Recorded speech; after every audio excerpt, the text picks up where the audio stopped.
somebody to make sure that what children does not come direct here. Okay? I needed you. Maybe when nilikuwa nakutaka hapa kwa sababu ya your uniform. I needed that uniform here. Have you said now? Yes. Breathe in. Out. Breathe in. Out. Now we can go. Okay. There's some traffic. So watoto simameni tafadhali, musikae. Na wale wakubwa wasikalie hiyo viti dogo. Wale wakubwa wakalie zile viti kubwa. Aya, one deacon ama one teacher take control, watoto wasimove wakati tunaendelea. Thank you. Please don't move before the camera again.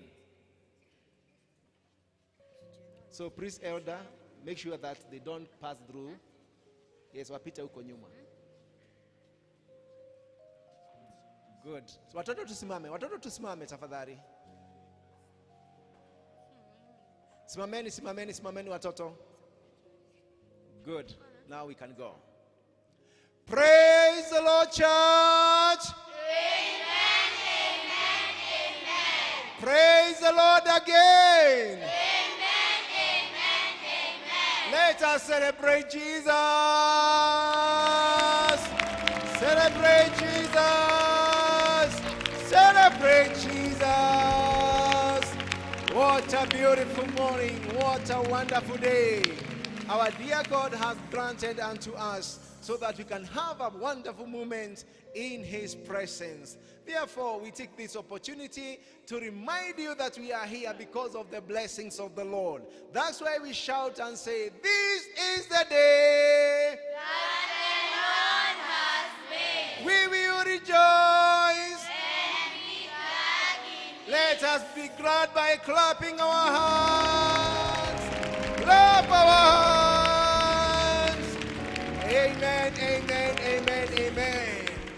This beautiful morning, we want to take the opportunity to welcome all of you who are following us on your channels, YouTube and Facebook, and those who are watching us on TV, and those who are live here in this beautiful and magnificent church. Therefore, we invite you so that we can be able to work together and glorify the name of our Lord. Praise the Lord. Amen, amen, amen. We are coming to you from here.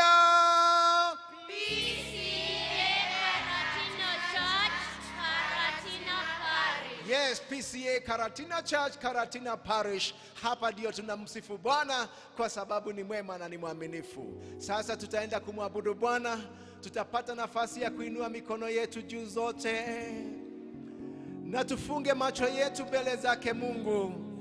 Tumwabudu kwa wimbo na tupate nafasi ya kuomba. Tumwambie sorry, tumwambie asanti, na halafu tumpelekee haja zetu. Kwa hivyo tufungue mikono yetu, tumwambie Bwana anastahili. Hallelujah.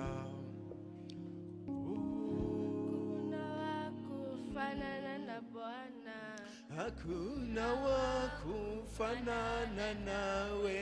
Hakuna wa kufanana na Bwana. Hakuna wa kufanana naye. Hakuna wa kufanana na Bwana. Hakuna wa kufanana naye. Hakuna wa kufanana na Jireh. Hakuna wa kufanana na Shalom. Hakuna wa Kufanana naye. Tumuinue.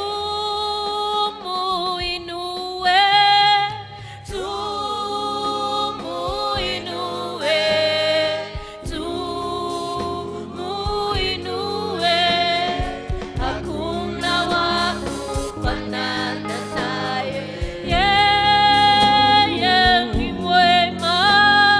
Yeye ni mwema Bwana. Yeye ni mwema.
Mwambie Mungu wetu hakuna Mungu mwingine kama yeye. Kwa uhakika muinue kwa sababu anakutegemea. Yeye ni tumaini, yeye ni kimbilio. Mungu wetu ataka tumwambie maneno mazuri. Mwambie hamna Mungu mwingine ila yeye. Yeye ndiye kimbilio, yeye ndiye tumaini. Mungu tunakuinua asubuhi njema. Tunakuabudu, tunasema hakuna Mungu mwingine kama wewe. Hatujawahi sikia wala kuona. Mbinguni na duniani Baba, unashuhudiwa, unainuliwa. Na wazee wala 24. Mungu wetu na pia maserafi na makerubi. Na kukosa tunakutekeleza kwa siku ya leo. Kukuinua na kukuabudu. Kwa sababu wewe ni Mungu. In Jesus name. Amen. Tunaendelea kumwabudu Bwana. Tumetenda mambo ambayo hayafai mbele za Bwana. We are going to confess our sins before the Lord this morning. Tell God how sorry we are as children. We tell God how sorry we are as parents as we sing this song. Tunasongea chini ya miguu yako Baba, tunasongea.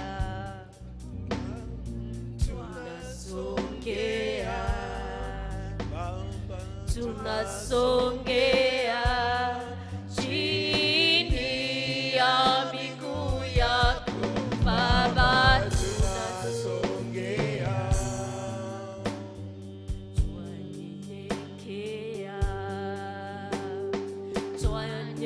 Twanyenyekea chini ya miguu yako Baba, twanyenyekea.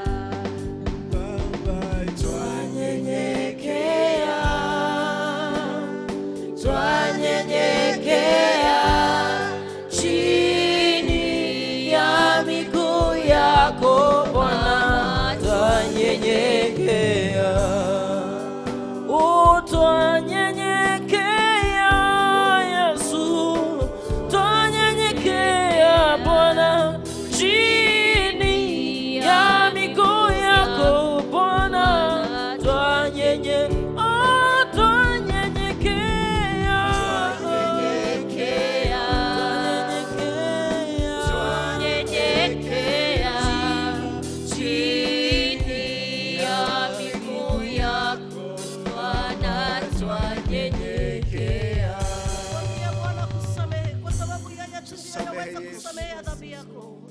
Let's go before the Lord and confess of all our iniquities. Lord, we are going to shout of your glory. Have mercy upon our lives. Lord, we are praying this morning that you are going to listen to each and every one of us prayer. That Father, we have done as children, experience, dear Lord, we want to be forgiven by thee. Because Father, we are sons. Father, we are born again. We should come and say that we are sorry. Because we have not in our ways. Because we are seeking your Lord. Because of your come and lead us, dear Father. Because you care and love us. Because of your greatness and your fullness. Lord, we want to say that, Father, you are going to cleanse us once more. You are going to cleanse us once more. We are born again the same way. We are born again the same word. In the mighty name of Jesus. In Jesus' name. Now we are going to give thanks to the Lord. Mungu amekutendea mambo mazuri wiki hii. Amekumbuka watoto wako. Amewakumbuka kama jamii. Tuinue mikono zetu mbele za Bwana. Tumwambie Mungu tu ni asante kwa sababu ametenda makuu. In Jesus name. Asante Bwana. Asante.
kazi na kuna watu hawana kazi. Ambia Mungu asanti watoto. Wewe uko na mami na uko na dadi.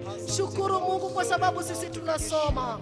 Tumwambie Mungu ni asanti kwa sababu asubuhi ya leo ametutendea mema, ametuweka uhai. Mwambie tu Bwana ni asanti. Mungu tunakushukuru, tunakuabudu na tunasema kuna Mungu kama wewe. Tunasema ni asante kwa kutupa wazazi, ni asante kwa kutupa watoto kama wazazi, ni asante kwa kutupa Mungu wetu jukumu la kuchukua kuja kanisani mwako. Mungu katulinda na ukatuonekania. Kwanza tunasema ni asante. Tunakushukuru kwa sababu tumeona nguvu zako. Tunakushukuru kwa sababu ya wema wako. Ni asante kwa nchi yetu wakati huu. Mungu tunasema ni asante kwa rehema na neema. Kwa sababu unakuwa Mungu mwema. Tunasema tu ni asante. Asante Mwokozi. In Jesus name. Amen. Wakati huu tunaenda kuleta mahitaji yetu mbele za Bwana. Yes. Ukija kanisani ulikuja na kusudi, unataka Mungu asikie jambo fulani. Watoto labda unataka kuombea masomo yako. Wazazi wataka kuombea watoto wako. Uko na jambo lile lilifanya ukakuja mbele za Bwana. Inua tu mbele ya Mungu wako kwa sababu huwa yuasikia na Mungu wetu yuajibu. In Jesus name tukiimba wimbo huu. Naja mbele zako Mungu wangu, nikiwa nazo heshima zote, ninakiri yale uyatendayo. Hakika wewe ni wema. Naja mbele zako, naja mbele zako Mungu wangu, nikiwa nazo heshima zote, ninakiri yale uyatendayo. Hakika wewe ni mwema, wewe ni mwema, haufananishwi, wewe ni mwema Bwana. Oh, wewe ni mwema, haufananishwi, wewe ni mwema Bwana, asante Mwokozi kwa sababu wewe ni mwema. Continue praying before the Lord. Tell the Lord all your needs. He's faithful. He's a great God. He can hear all that you're pleading to Him. He's precious and gracious. He knows all our weaknesses. He's a great Father. He listens to our cry. Father, we are crying to you this morning. Jehovah, we want to bring our Tunakulilia nation. Mungu wetu, tusongee na utubariki. Wacha wema wako utatamalaki katika maisha yetu. Twakuhitaji kwa watoto wetu, twakuhitaji katika jamii zetu, twakuhitaji katika nchi yetu, kwa sababu bila wewe hatuwezi. In Jesus' name we pray. Amen. In Jesus' name we pray. Amen. Let's put our hands together and we pray together.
Yes.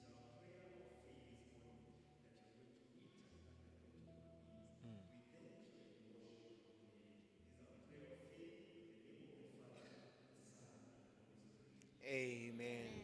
Tufungue mikono yetu tusome the Lord's Prayer.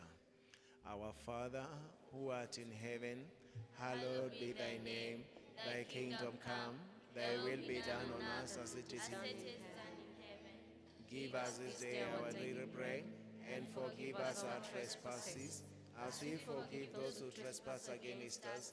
Lead us not to temptation, but deliver us from evil. For thine is the kingdom, the power, and the glory, forever and ever. Amen. Let us celebrate Jesus! Celebrate, celebrate, celebrate!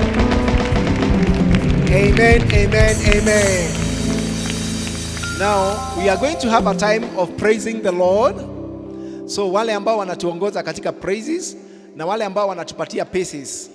Sisters, you are giving us the paces. We want to follow. Sisi zote tutafuata hawa wasichana vile wata-act na wapea microphones za kutosha. Nimesikia kama kuna gaps za microphones. So let's have enough mics.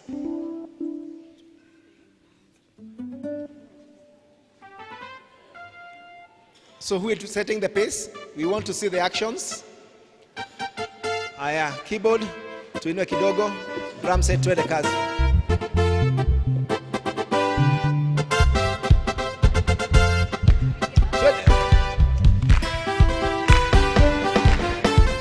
Tunafuata vile wanafanya.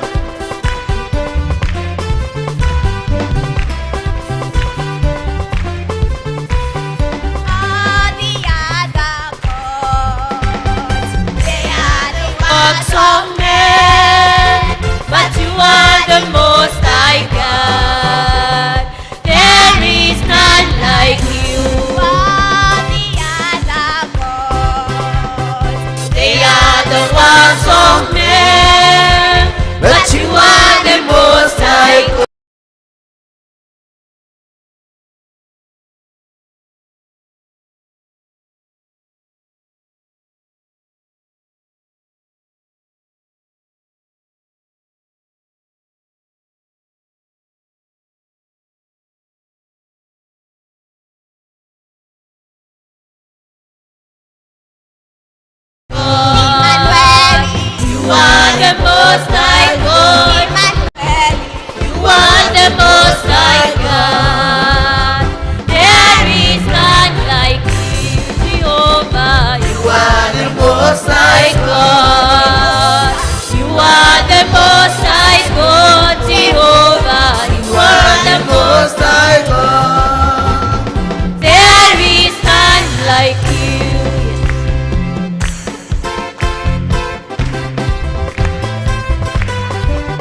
say, Jehovah turns my life around.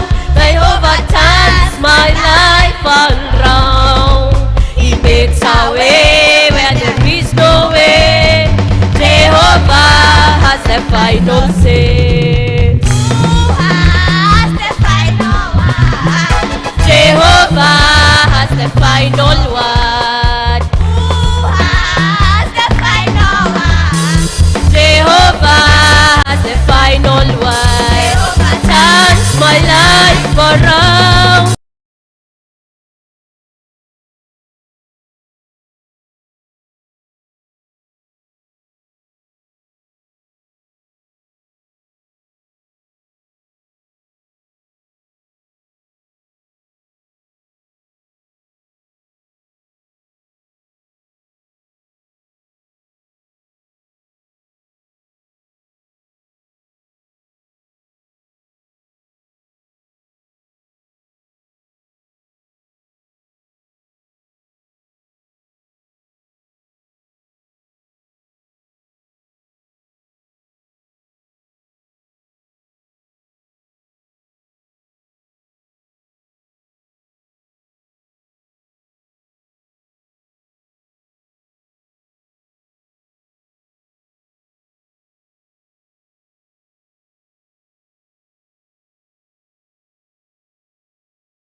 That we are going to have the PCA Academy. So those are the presentations that we have. So we have the praise team, choirs, then PCA Academy.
Umejawa utukufu, mamlaka nayo eti. Umejawa utukufu, mamlaka nayo eti. Umejawa utukufu, mamlaka nayo eti. Umejawa utukufu, mamlaka nayo eti. Umejawa utukufu, mamlaka nayo eti. Umejawa, sema umejawa utukufu, mamlaka nayo eti. Umejawa mamlaka nayo eti.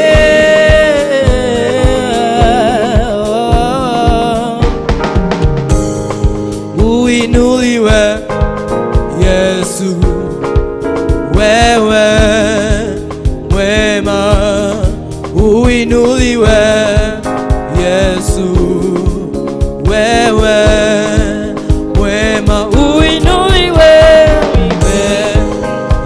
Yesu wewe, wewe mwema.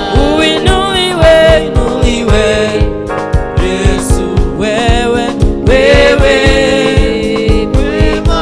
Uinuliwe, uinuliwe Yesu wewe mwema. Uinuliwe, uinuliwe Yesu wewe, uinuliwe Yesu wewe, oh,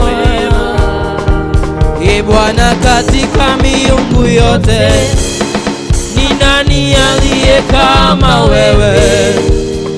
Mtukufu katika utakatifu, mwenye kuogopwa katika sifa, uliyevuma kwa upepo wako, bahari kafunikiza adui, wakazama kama risasi, risasi ndani ya maji makuu. Oh, Ee Bwana, katika miungu yote ni nani aliye kama wewe? Mtukufu, mtukufu katika utakatifu, mwenye kuogopwa katika uliyevuma kwa upepo wako, bahari kafunikiza, wakazama kama risasi ndani ya maji makuu. Uinuliwe, uinuliwe Yesu wewe mwema.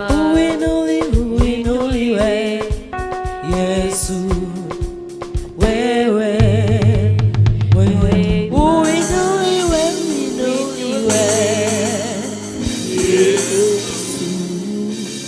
wewe, wema.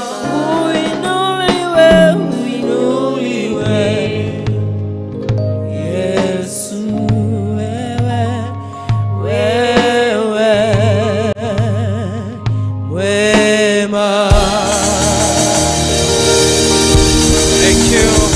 Let us appreciate our praise team. Thank you, thank you, thank you. The choir.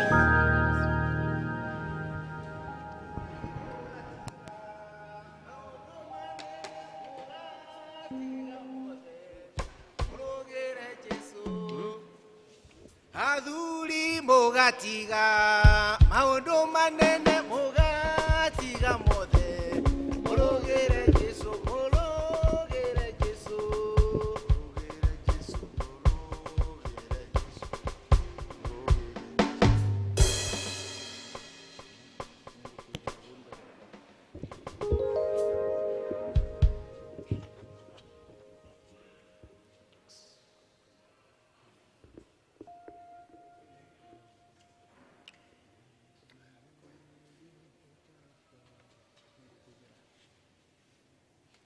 Nengo koinera lwembo baba. We are going to present that one. Nengo koinera lwembo baba. Nengo koinera lwembo baba. Baba okejiwe. Umite muvivo wangolo yenye. Ndire keno kenge kiaga.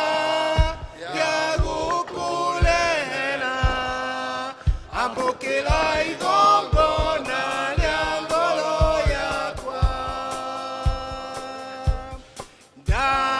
Datura dumaine ukinyonekela. Ukileyo theligolo yakwa dhine. Naniele unegokenela.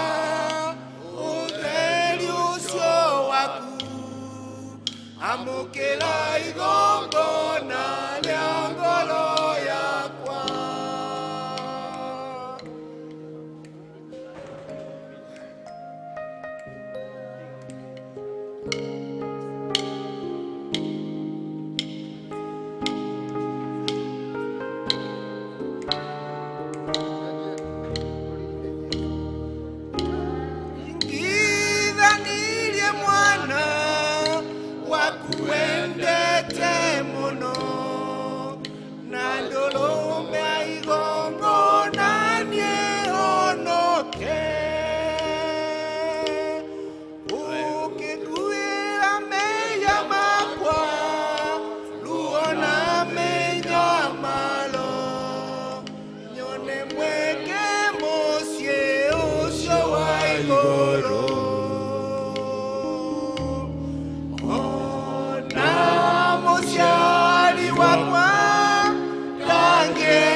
Thank you, thank you, thank you.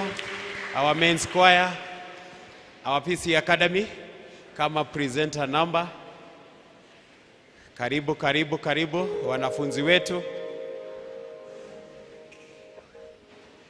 Just come, just come, just keep coming.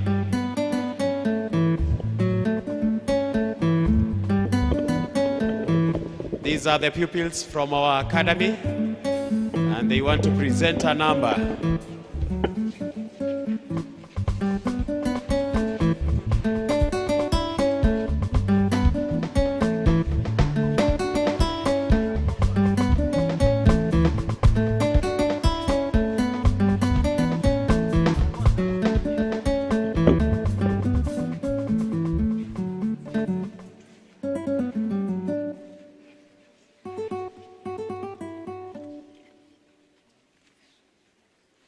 Bwana Mungu, nashangaa kabisa Nikifikiri jinsi ulivyo, nyota, ngurumo na vitu vyote vile viumbavyo kwa uwezo wako.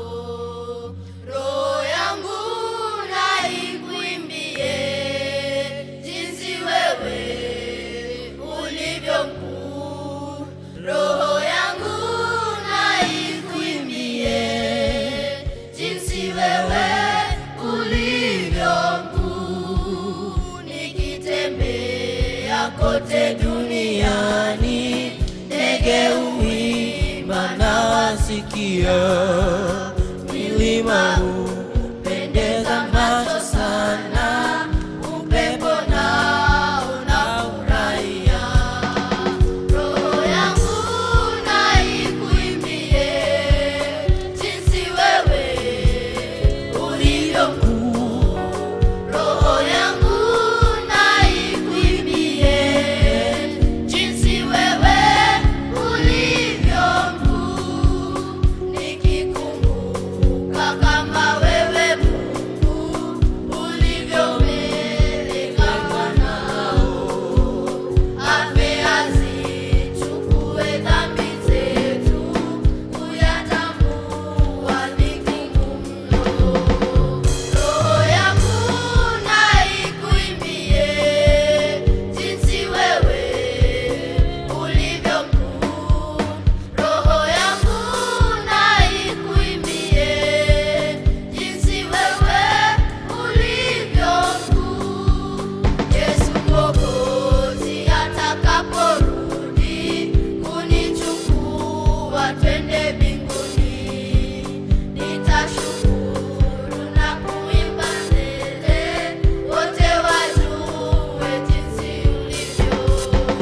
Roho yangu na ikuimbie jinsi wewe ulivyo mkuu.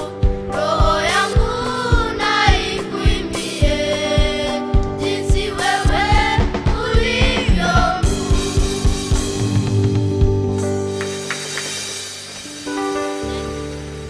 Thank you, thank you. Let us give them another round of applause. Thank you, thank you, thank you. Our PC Academy pupils, thank you. God bless you for that wonderful presentation. We are going to stand up, all of us. We have a mass choir. So we are going to be led in mass choir. Kwa hivyo tusimameni sote.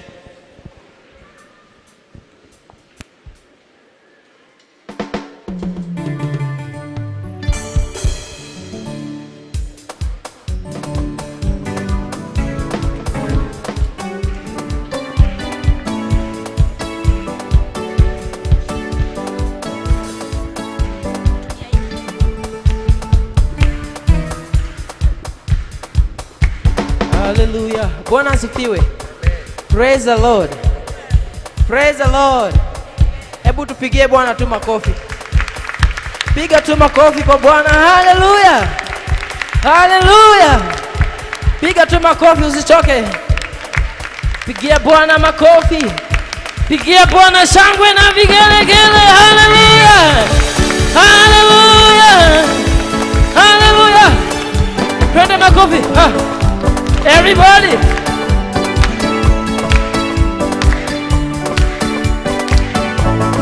Hallelujah. Oh. Ambia jirani yako, nipe nafasi nimchezee Bwana. Hallelujah. Hallelujah. Cheza kidogo sasa kwa Yesu. Hallelujah.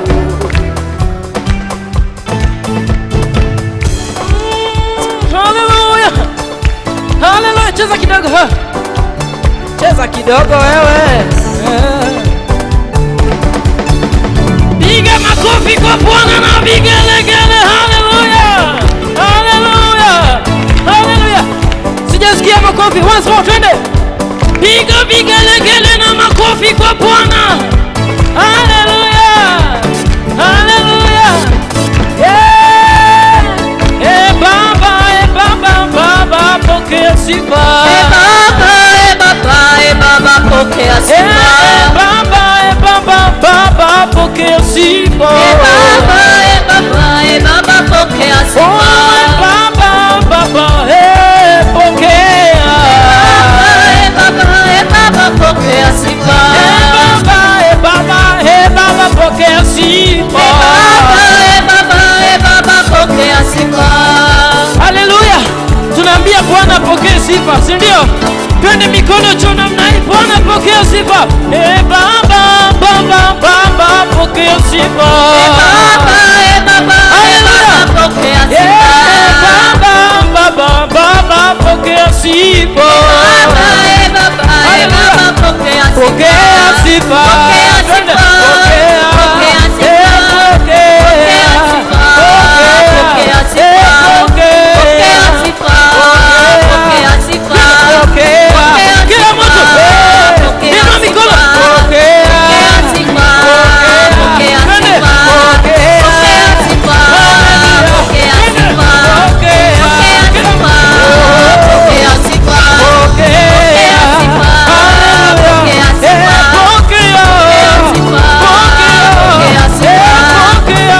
Twende.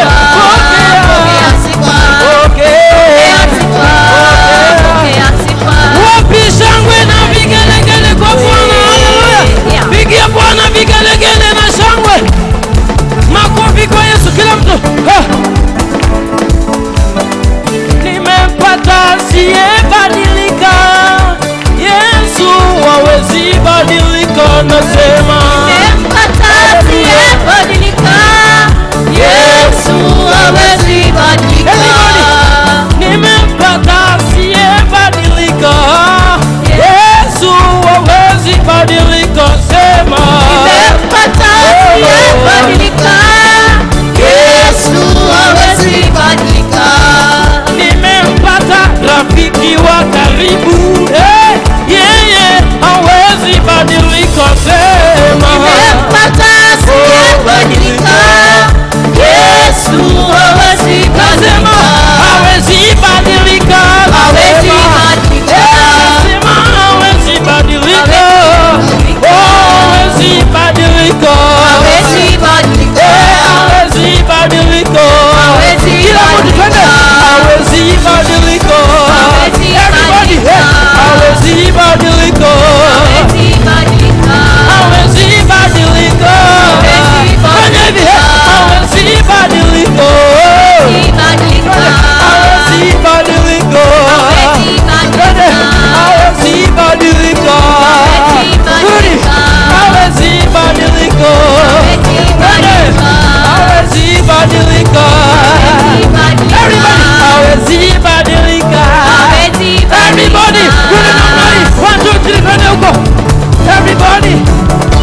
Pigia Yesu makofi.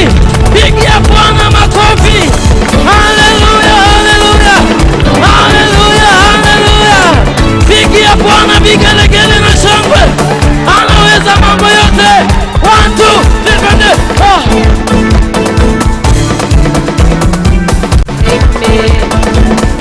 3. Haleluya, Bwana sifiwe. Nataka tu tupigie Bwana shangwe na vigelegele. Nataka kona zote 4 za taifa hili la Kenya lijue kwamba Mungu yuko mahali hapa. Bwana sifiwe. Wangapi wanasikizana na mimi? Mikono juu. Nataka tupigie Bwana shangwe na vigelegele. Haleluya. Amen. Nikihesabu 1 hadi 3 tunampigia Bwana shangwe na vigelegele. Haleluya. Biblia inasema katika Waebrania 13 mstari wa 15, wale wote wanaloliungama jina langu, yeye ambaye ni yule jana na hata milele. Nataka mahali hapa tukageuze juu chini, juu chini, tukampigie Bwana shangwe na vigelegele. Bwana sifiwe. 1, 2, 3, wapi shangwe na vigelegele? Haleluya, haleluya. Haleluya, haleluya. Haleluya, haleluya. Amen, amen, amen. Thank you, thank you, thank you. Asante sana, praise and worship, for that mass choir session. At this particular time, I want to welcome Elder Macharia, who is going to lead us in intimations.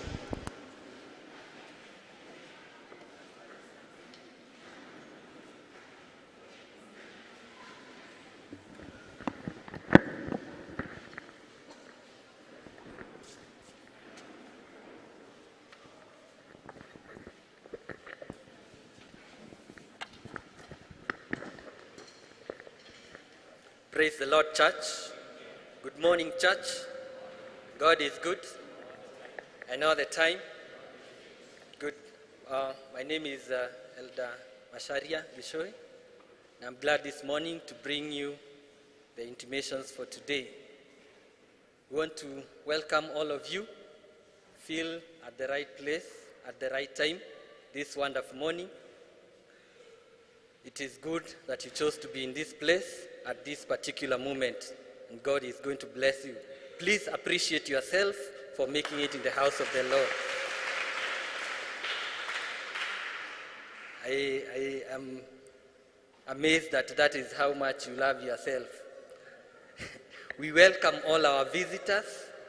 Kindly, if this is your first time to be in this church, we kindly request you to rise on your feet so that we may appreciate and recognize your presence this morning. Any visitor in our midst, kindly rise up on your feet. Wow, let us appreciate our visitor. We love visitors, and we appreciate so much that you chose to be here. This is PCA Karatina Church. If you are here to stay, kindly register with the church secretary right next to the sanctuary. But if you are here on a short visit, we send you with greetings wherever it is that you fellowship. We also wish to welcome our online viewers, wherever you're watching us, whether on YouTube or Facebook. We welcome you so much. We kindly ask you to like us and also drop a comment for us this morning. Church, we also want to welcome our preacher today, Reverend Peter Karaoke. Feel very much welcome in Karatina. It's good to have you around as we serve the Lord together this morning. Please appreciate Reverend Peter. Appreciate him better. Yes, we also have our parish minister, Reverend Chege. You're also very much welcome. It's been a while since you are here. God bless you. A group on duty today is the church school, and they are all looking wonderful in their new... Okay, correction. A group on duty today is a children ministry. So appreciate them as well. They are doing a wonderful job to organize and just make sure the children are well ministered to. God bless you so much. And next Sunday, we are going to have evangelism, so kindly prepare for that. Thank you. District Fellowship. District Fellowship as follows. On Wednesday, we have Jerusalem District fellowshipping here in church. Jerusalem District here in church at 4:45. Thursday, we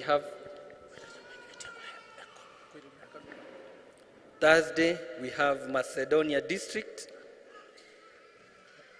and Emmanuel District. Macedonia will fellowship here in church, but Emmanuel District will fellowship at the home of Susan Kanana, who resides past Kirogoya Junction, starting at 4:45 p.m. Friday, we have Ebenezer, Utugi, Jordan, and Baraka districts fellowshipping here in church at 4:45 p.m. Shunem district will fellowship at the home of Deacon Wagakuhe, also known as Jane Wanjiku Murioki, at Jambo Junction starting at 5 p.m. Then Shalom district will also fellowship on Friday at the home of Mr. and Mrs. Elda Wambogu near Shalom grounds at 5 p.m. Neema district will fellowship at the home of Gladys Nyawira Wangondu, residing behind Samkem Chemist near the G4S office at 5 p.m. On Friday still, we have Bethlehem district fellowshipping at Bethlehem grounds Gea Cairo, and Tumaini district at the AP chapel. We shall have our home church service on 11th September, and now the district are reminded that they are to raise 60,000, and we are also urging you to kindly prepare enough for that as we await that day. Church elections. We shall have church group elections on Sunday, the 4th of September, and we are being reminded that all eligible members should be full members, 60 years and below. Eligible members, 60 years and below. Catechism class will start on Wednesday, 31st August 2022, right here in church. So those who have pastoral needs, those who are eligible to attend the class, kindly note it will start on 31st. That is Wednesday, right here in church. Do we have men in the house? Are the men in the house? You can't hear them. We have men prayer breakfast on September 10th, the Saturday coming after the 3rd, and it will start at 6:30 a.m. right here in church. So take note of that. On the same note, men, you are reminded that we have the Mount Kenya hike. That is for all men within our parish.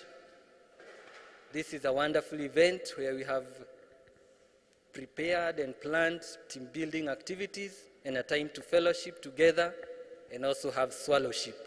So in this regard, men are being requested to prepare 2,000 to cater for all those activities, transport, food, and team building activities. And for registration, you can kindly see me for that. So kindly 2,000. And the date is 15th of October, 2022.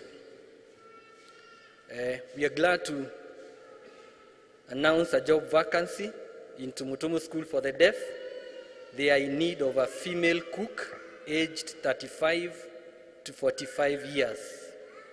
Female cook aged 35 to 45 years.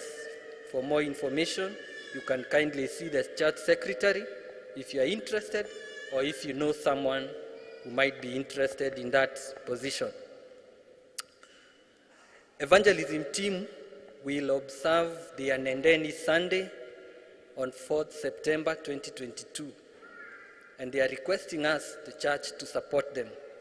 And for this reason, they will issue envelopes during the offertory session so that you can package something next Sunday to support them. And God will bless you. We have an appreciation note from the family of Mr. and Mrs. Elder Mrs. Moreithi. They are thanking God for the far that He has brought them and for His many blessings upon them. And they have packaged a thanksgiving of 50,000 for just as a token of appreciation unto the Lord for His goodness. Please appreciate that family, church.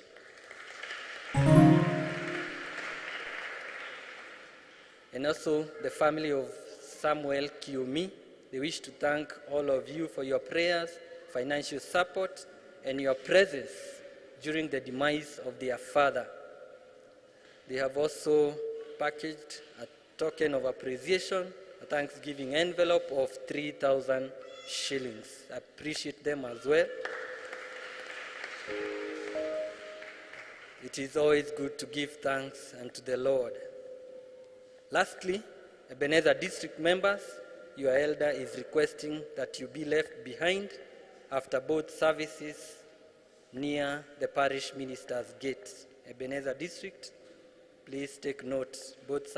You meet after both services near the parish minister's gate. That is all for the intimations this day. God bless you, and thank you so much for listening. Thank you. Let us appreciate our registrar of the day, Elder Macharia. Thank you. Bwana Yesu asifiwe. Nipungie mkono tu tafadhali. God is good and all the time. Yes, God is good and that is His nature. Wow. I am born again this morning and I love Jesus Christ as Lord and Savior over my life. I just want to take this opportunity still to say a word of welcome to two ministers who are in the house, because it is important for me to do that. I want to start with Reverend Muhinyia, who is together with us, together with the spouse. Mchungaji, hata kama najua ulikuwa umekuja leo ni service tu, uketi chini na uweze tu kusikiza tu uhudumiwe. It is good you say hi to us. Kwa hivyo karibu pamoja na your spouse, you just say a word of hello to us. Let us appreciate him as he comes.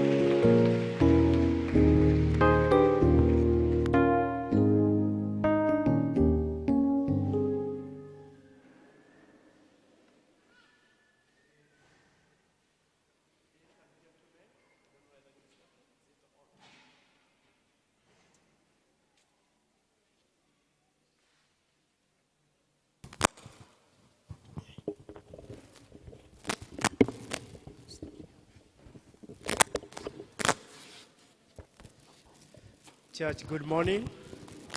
Praise God. Bwana asifiwe. Thank you, Reverend Chege. My name is John Muhinyia. I love the Lord Jesus Christ as my Savior. As the Reverend has said, I've come to worship with you because I'm on leave. And when I'm here, this is home. And the last time I was on leave, I went to Siloamu. So I decided to come here today. Otherwise, thank you very much. May the Lord God bless you. For those who do not know, I work in Nanyuki Parish, whereby I have 21 churches. So when I come home, I feel that I want to sit down and be serviced by my reverend. Thank you. God bless you. Praise the Lord. Bwana asifiwe. Wave me there. Bwana asifiwe. My name is Esther. I am fine. I'm saved. I love the Lord Jesus Christ as my Savior. And I'm glad to be in your midst.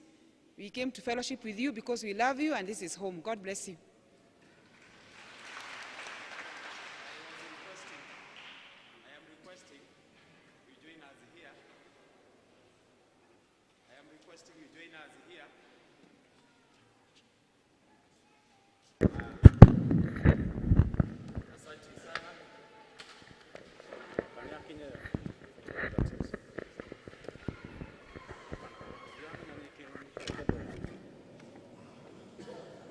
we can continue still.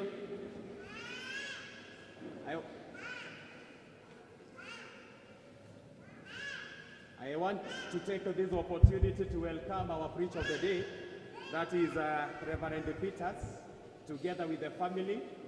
I want to say karibuni sana PCA Karatina as you minister to us the word of God and still together with our children. And it is good for me to say that next week in our CAC TV, the program of the children, it will be featuring the PCA Karatina Church and especially this service. So it is good still on Sunday for you to watch the CAC TV because of this service that it is still going on at this particular time. Now, I wanted still to give Reverend Bohinia an opportunity to pray for our children and to lead us in Apostles' Creed. Hapo utatuombea tu na utaombea watoto hawa wetu. Karibu sana mchungaji. Watoto wote kujeni. It is time for us to pray for you. Watoto kujeni.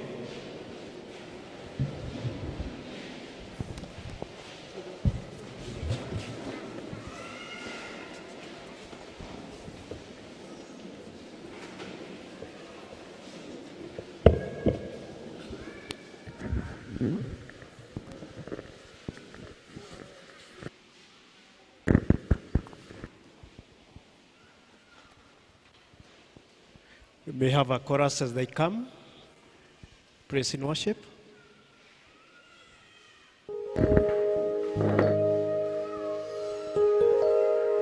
Iriazeru akaingera magire manage namanage demoanu aria manakuna magavela gocha jata iria ya kiwage nomumaga idakara anagevake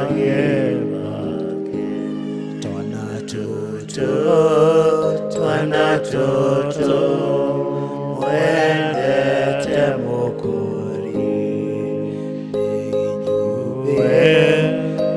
manage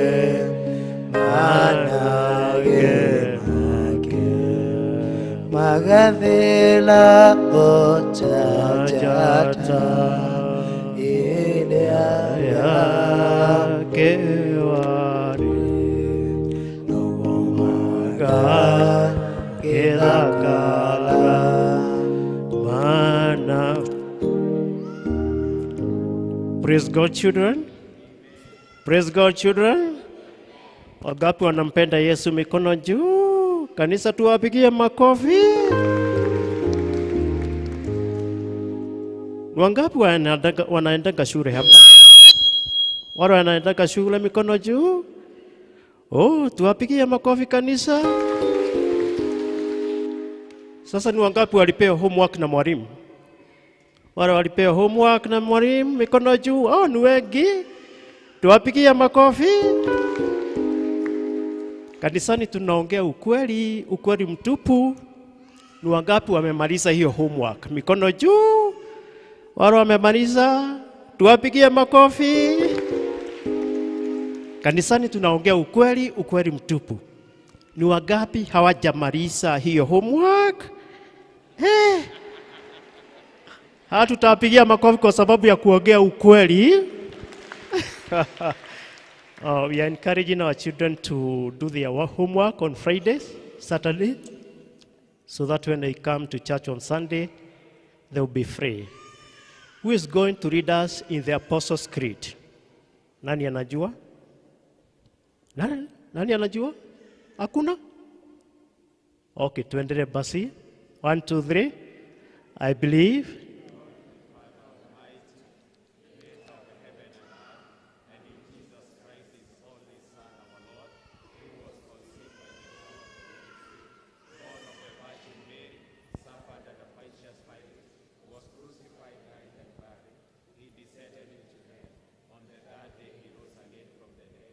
He ascended into heaven and is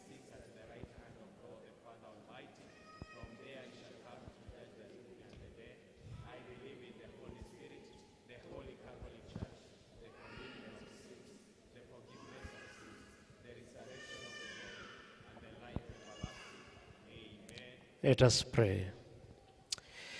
Our Father and our God, we stand before your presence this morning. We thank you and worship you because of who you are in our lives. In front of us, O God, there are children that you have given unto us.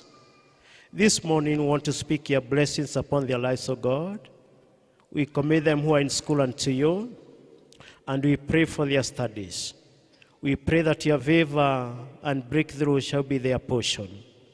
Father, it is our prayer this morning that you keep these children in good health, you protect them in and out. More so, we thank you because of church Sunday school teachers, especially in this church. We pray for them as they continue serving these children. May you shower them with your blessings. We also commit their parents unto you this morning. We pray for your providence. May you provide for them so that they may be able to bring up these children. We thank you, we adore you, we glorify your holy name. For we pray this believing and trusting in Jesus' name. Amen. Please have your seat. Thank you. Watoto mnaweza keti. Mnaweza keti.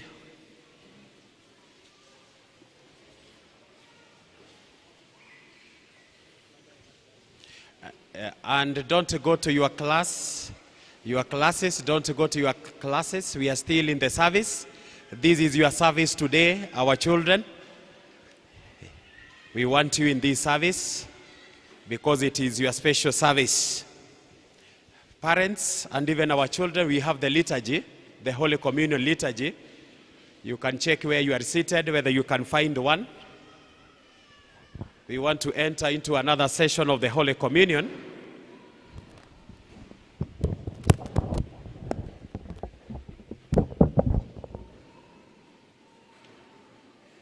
We are going to settle. Let us settle. Pole pole tu watoto.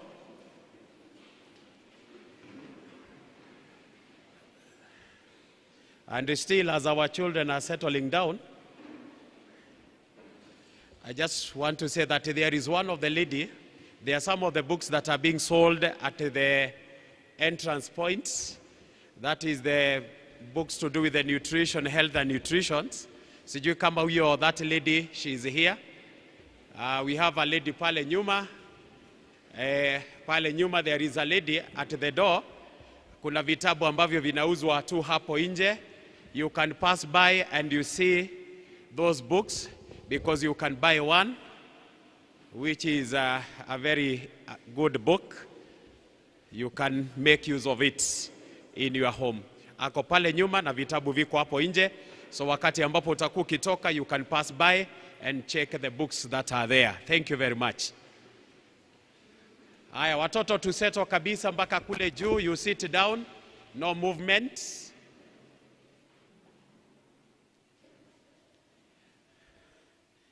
Sawa sawa. I want us to take a minute before the Lord this morning. We prepare our hearts to receive the body and the blood of Jesus Christ.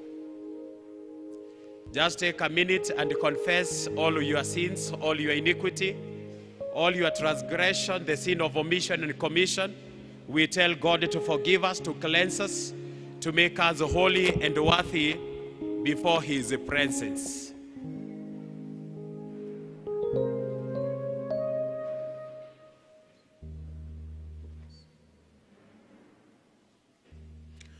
Let us continue together. What shall we render to the Lord for all His bounty to us?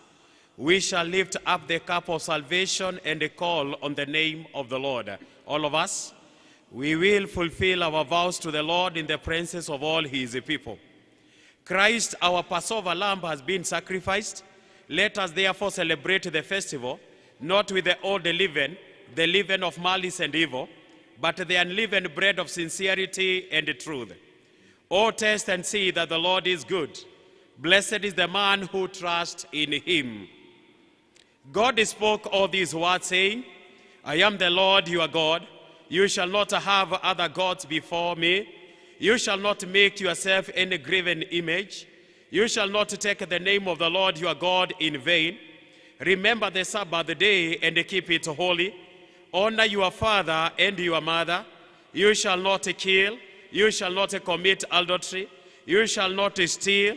You shall not bear false witness against your neighbor. You shall not covet anything that is your neighbor's.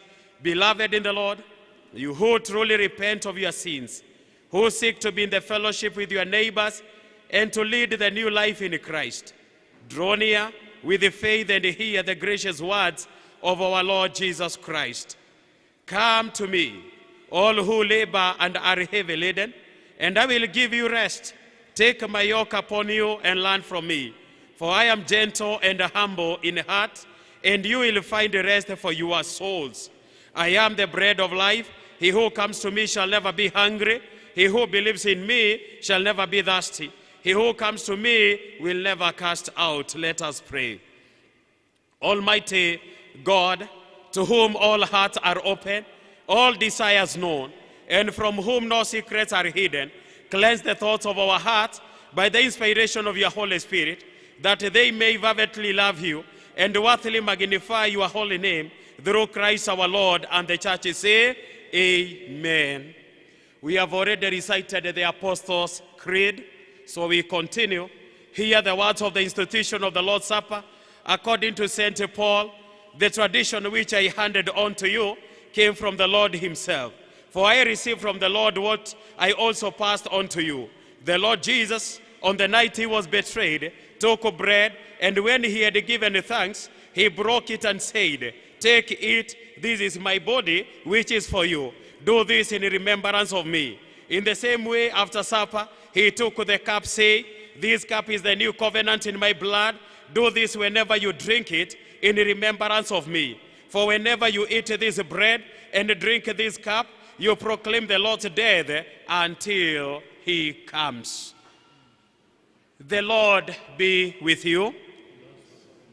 Lift up your hearts.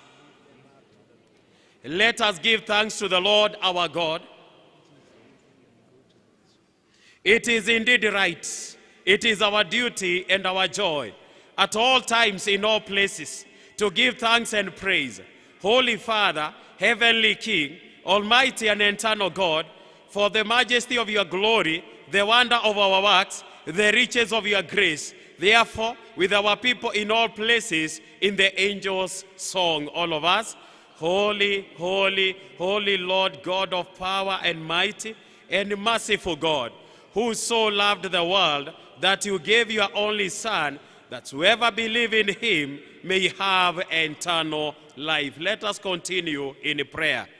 Not as we ought, but as we are able.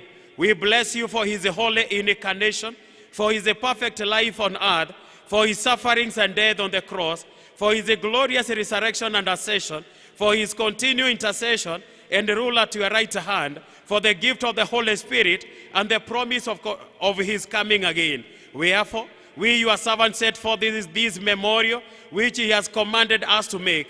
And we humbly pray you to send down your Holy Spirit to sanctify us and to sanctify these your gifts of bread and wine, which we here set before you, that the bread which we break may be to us the communion of the body of Christ, and the cup of blessing which we bless, the communion of the blood of Christ, that we receiving them may by faith be partakers of his body and blood, with all his benefits, to our spiritual nourishment and growth in grace, and to the glory of your most holy name.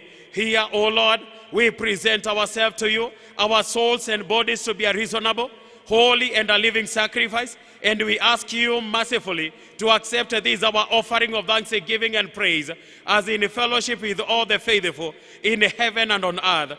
We pray you to fulfilling us and in all men the purpose of your redeeming love, through Jesus Christ our Lord. And the church say, Amen. And now, according to the holy institution, example, and a command of our Lord Jesus Christ, and as a memorial of him, we do this, who on the night he was betrayed, he took the bread, and when he had given thanks, he broke it and he said, "This is my body which is broken for you. Do this in remembrance of me and the church say, Amen.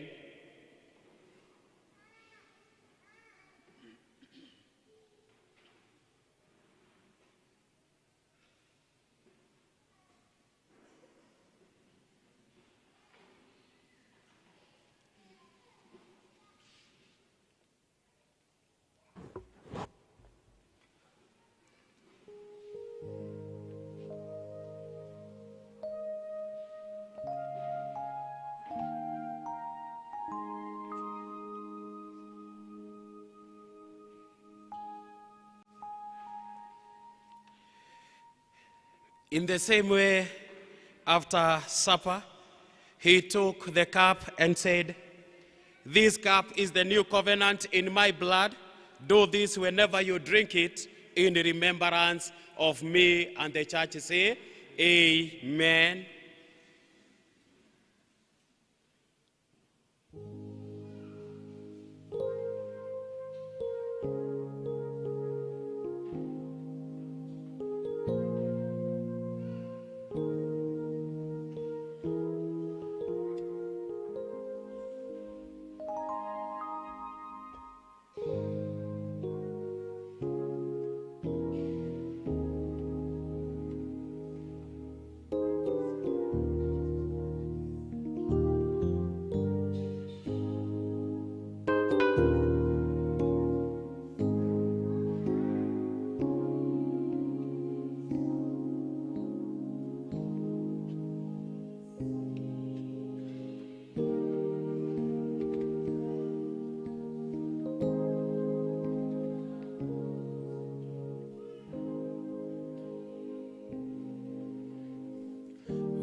Lamb of God, who takes away the sin of the world, have mercy on us.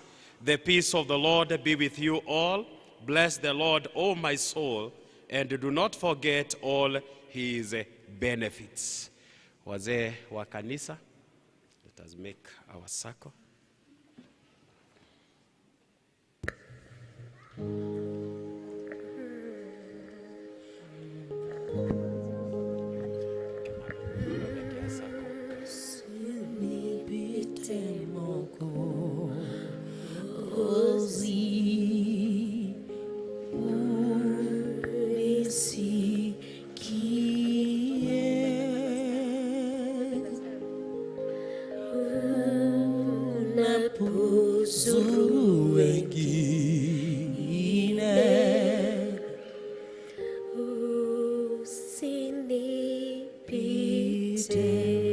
Sema usinipite Yesu, usinipite Mwokozi, nisikie, nisikie unapozuru, unapozuru wengine, unapozuru wengine,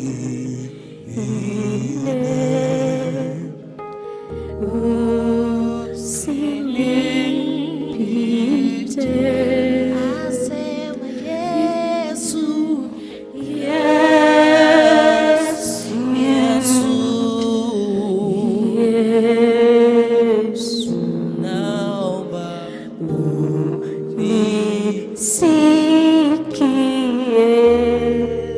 Unapozuru wengine, unapozuru wengine,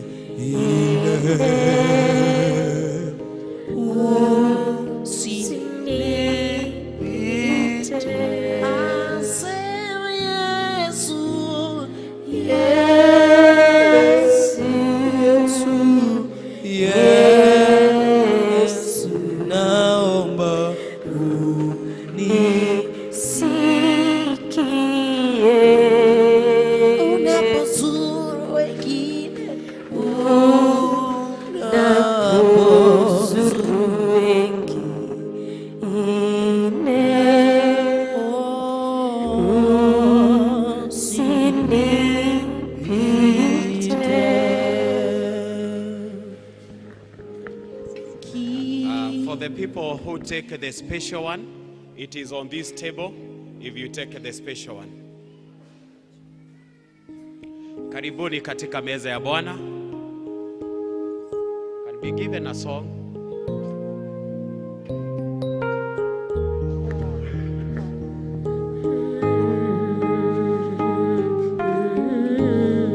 Karibuni katika meza ya Bwana.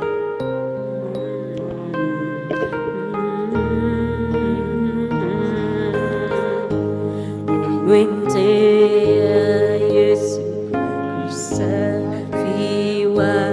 na kuoshwa kwa damu ya kondoo. Je, neema yake umemwagiwa, umeoshwa kwa damu ya kondoo. Kuoshwa kwa damu itutakasayo ya kondoo, ziwe safi nguo nyeupe mno, umeoshwa kwa damu ya kondoo. Wamwandama daima mkombozi na kuoshwa kwa damu ya kondoo, yako kwa msulubi wa makazi, umeoshwa kwa damu ya kondoo. Kuoshwa kwa damu ya Yesu itutakasayo ya kondoo, ziwe safi nguo nyeupe mno, umeoshwa kwa damu ya kondoo.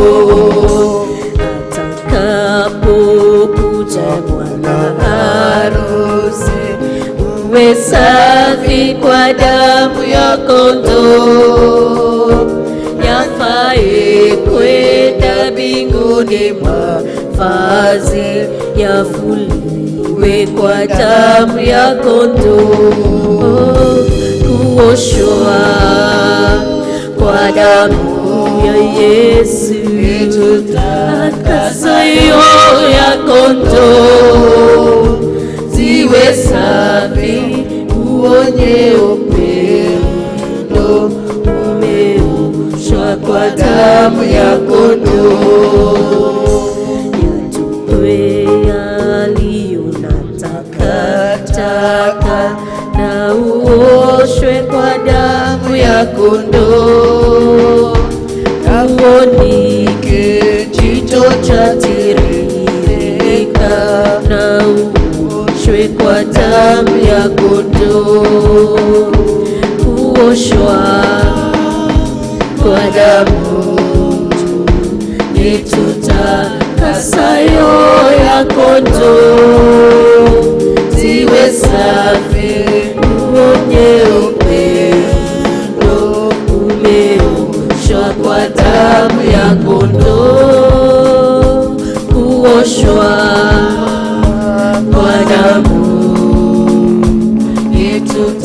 itutakasayo ya kondoo, ziwe safi nguo nyeupe mno, umeoshwa kwa damu ya kondoo. Have you been to Jesus for the cleansing part? Are you washed in the blood of the Lamb? Are you walking daily by the Savior's side? Oh, be washed in the blood of the Lamb. Are you washed in the blood, in the soul, blessed blood of the Lamb? Are you coming, spotless, lovely, white, snow? Are you washed in the blood of the Lamb? Kwa damu itutakasayo ya kondoo, ziwe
Father Almighty, in the name of your Son Jesus Christ, we want to thank you because all gifts come from you. We thank you for the blessings of these resources that we have given, Almighty and everlasting Father, for your work. We pray that you may bless it as it goes to do your work, for the honor and glory of your name and for the blessings of your people. And this, Lord, we pray in Jesus' name.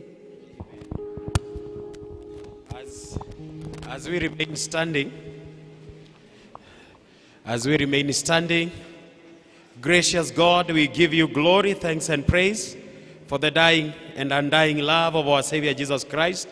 In your great goodness, you have brought us into communion within and with all love him, and made us heirs of our everlasting kingdom. By your grace, may we continue in the holy fellowship and live to the glory of your name. Through Jesus Christ, our Lord, and the church is here. Amen. May we have our seats.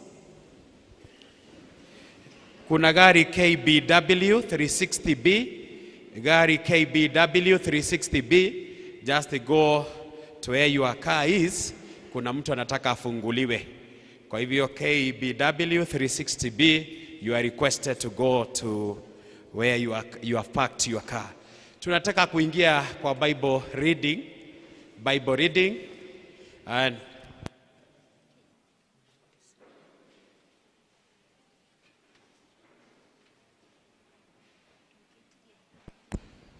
okay, because today we had agreed, and we have already agreed that it is a special service, we want to first of all start with the offering.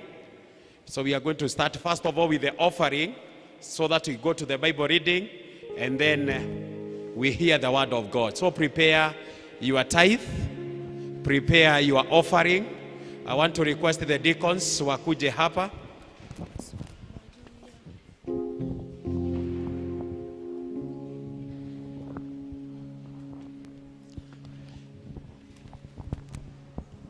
Deacons karibieni, and the child elder who is giving the baskets. Deacons.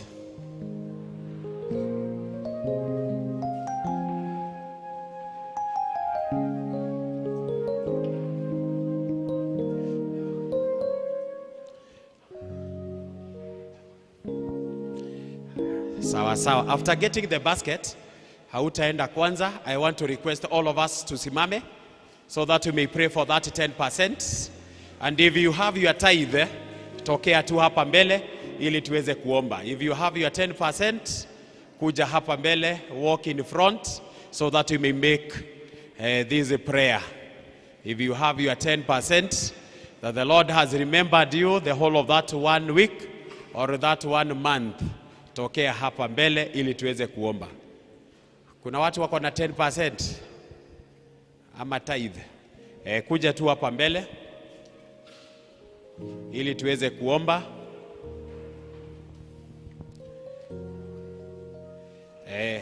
Mpaka hapa mbele. Tunakuja mpaka hapa mbele kabisa. Unasonga mpaka hapa kwa madhabahu kabisa. Songa mpaka upande huu mwingine, so that we may pray, we may commit that tithe before the Lord as we pray for the other offering. Let us pray, church. Our dear loving Father, through the name of our Lord Jesus Christ, we come before your throne of mercy. We want to thank you, Lord. We want to magnify your name because of who you are. Thank you because of this special moment that you have given upon us, our dear Father, and especially to come in your sanctuary with the tithe and even the other offerings.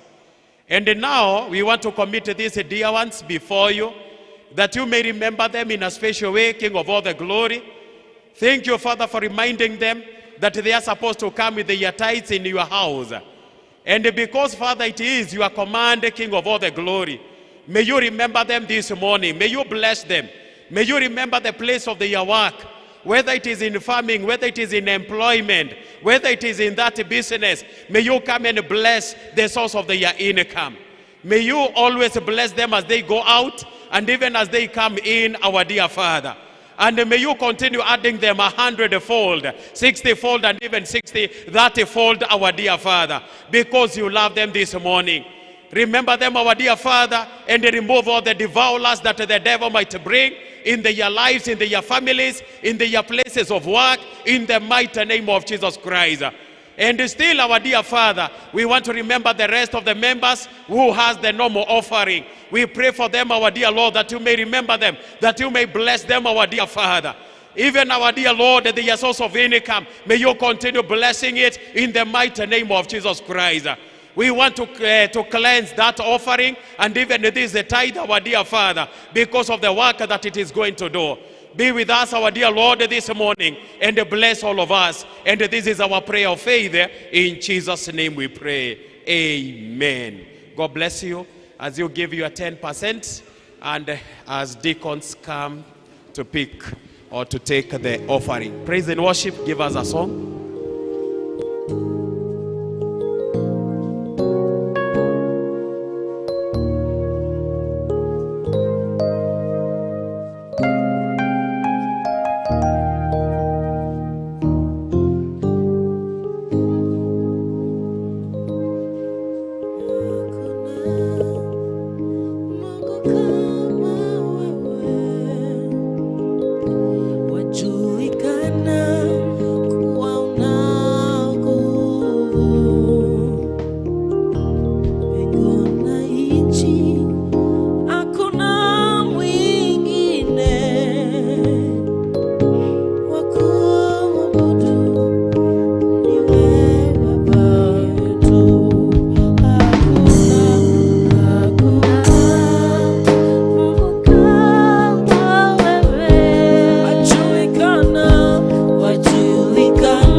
Hakutakuwa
nitazitatua.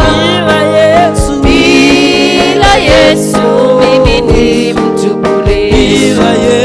Bila Yesu mimi ni mtu. Aliingia moyoni mwangu kanipa kutulia. Anambia ewe mwanangu aliingia rohoni mwangu kanipa kutulia. Anambia ewe mwanangu usilie tena. Aliingia moyoni mwangu kanipa kutulia. Anambia ewe mwanangu usilie tena. Thank you. Now we are going to hear our Bible reading, which is coming from the book of Philemon. It has only one chapter, or it is only one, from verses 1 to 10, then 11 to 25.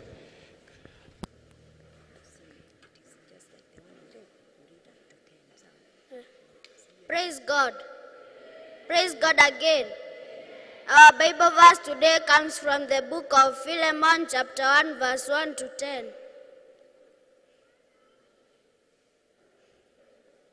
And it says, Paul, a prisoner of Christ Jesus, and Timothy, our brother, to Philemon, our dear friend and fellow worker, to Apphia, our sister, and Archippus, our fellow soldier, and to the church that meets in your home. Grace to you and peace from God our Father and the Lord Jesus Christ. Thanksgiving and prayer. I always thank my God as I remember you in my prayers, because I hear about your faith in the Lord Jesus and your love for all the saints.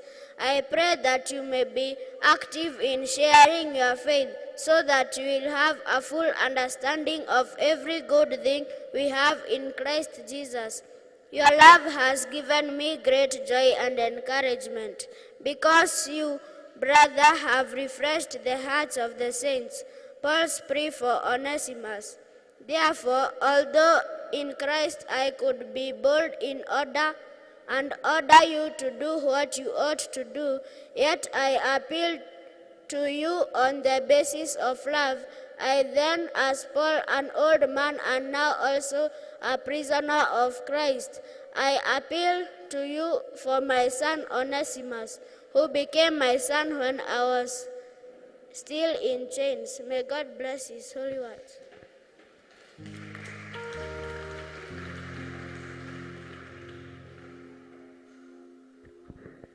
Praise God. Praise God again. My name is Esther, and our second reading is coming from the book of Philemon to the last chapter, and says, Formerly he was useless to you, but now he has become useful to both you and to me. I am sending him, who is my very heart, back to you. 13. I would have liked to keep him with me so that he could take your place in helping me while I'm in chains for the gospel. 14. But I did not want to do anything without your consent, so that is any favor you will be spontaneous and not forced. Perhaps the reason for the reason he was separated from you for a little while was that you might have him back for good. 16. No longer a slave, but better than a slave, as a dear brother. He is very dear to me, but even dearer to you, both as a man and as a brother in the Lord. 17. So, if you consider me a partner, welcome him as you would welcome me. 18. If he has done any wrong or owes you anything, charge it to me. 19. I, Paul, am writing this with my own hands. I will pay it back. Not to mention you owe me your very self. 20. I do wish, brother, that I may have some benefits from you in the Lord. Refresh my heart in Christ. 21. Confidence as you obey. I write to you, knowing that you will do even more than I ask. 22. And one thing more, prepare a guest room for me, because I hope it to be restored to you in answer your prayers. 23. Epaphras, my fellow prisoner in Christ Jesus, send you greetings. 24. And also do Mark, Ascas, Demastas, and Luke, my fellow workers. 25. The grace of the Lord Jesus Christ be with your Holy Spirit. God bless His word. Amen. Let us appreciate our children for reading so well. To prepare our hearts to hear the word of God, we are going to arise and sing hymn number 316. 316 new to 90 old. Let us stand up.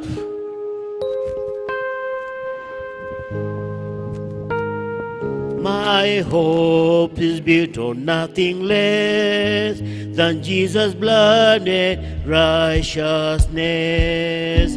I dare not trust the sweetest frame, but wholly trust in Jesus' name. On Christ the solid rock I stand. On Christ the solid rock I stand. All other ground is sinking sand. All other ground is sinking sand.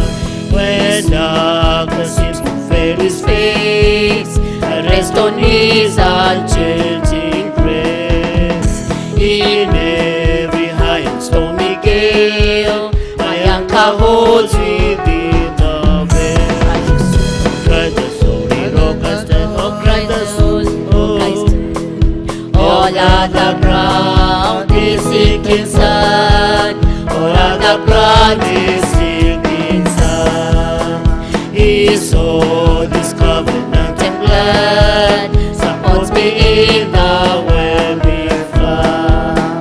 When more around my soul gives way, then is all my hope and stay. Christ the solid rock I stand. Oh, Christ the solid rock I stand. All other ground is sinking sand. All other ground is sinking sand.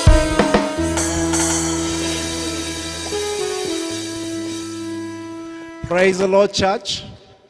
Bwana Yesu asifiwe. Muko salama? Najua kuna baridi, lakini wale ambao hatujazoea hii ndio tunaisikia zaidi. Kwa hivyo chagamkeni, and God is going to bless you. Watoto, praise the Lord. Munaenda wapi? Aya, kuna viti ziko hapa mbele yangu zijazwe na watoto Nataka kuwaona uso kwa uso. Church, you can take your positions ili tujue ni viti gani havina wenyewe. Wale wakubwa, there are some seats that are empty. Please fill them. Kuna seats ziko kule empty. So fill up so that we can settle. Yes. Meantime, mahali mchungaji amesema kuna table ambayo inauza vitabu. I have few books here ambayo ningetaka hata ninyi mbarikiwe nazo. Kitabu ya kwanza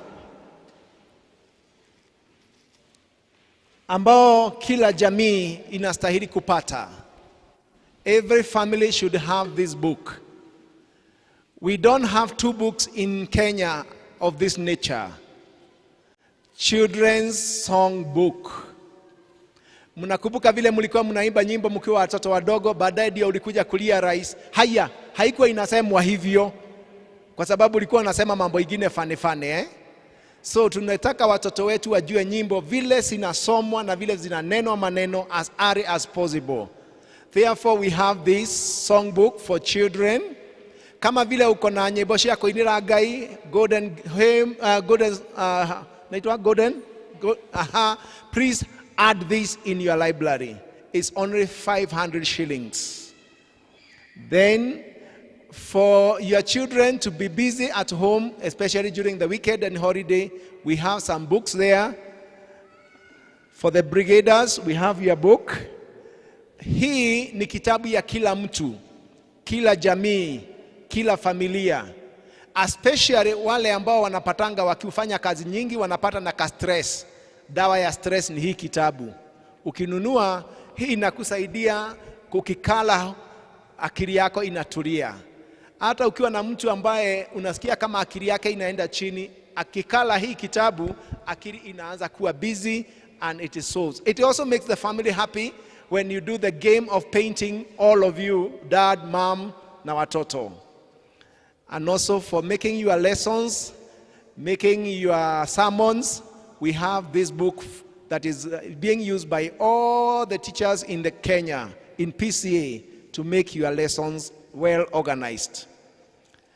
We also have some clothes, uniforms zote za brigade tuko nazo pale nje, na pia wale walimu ambao tutakuwa na graduation na commissioning siku ya leo, we have your shirts and your blouses pale nje. Kwa hivyo utatoa tu ile uko nayo, uvae hii mpya, uone vile utatokea na swag ya kishua. So God bless you.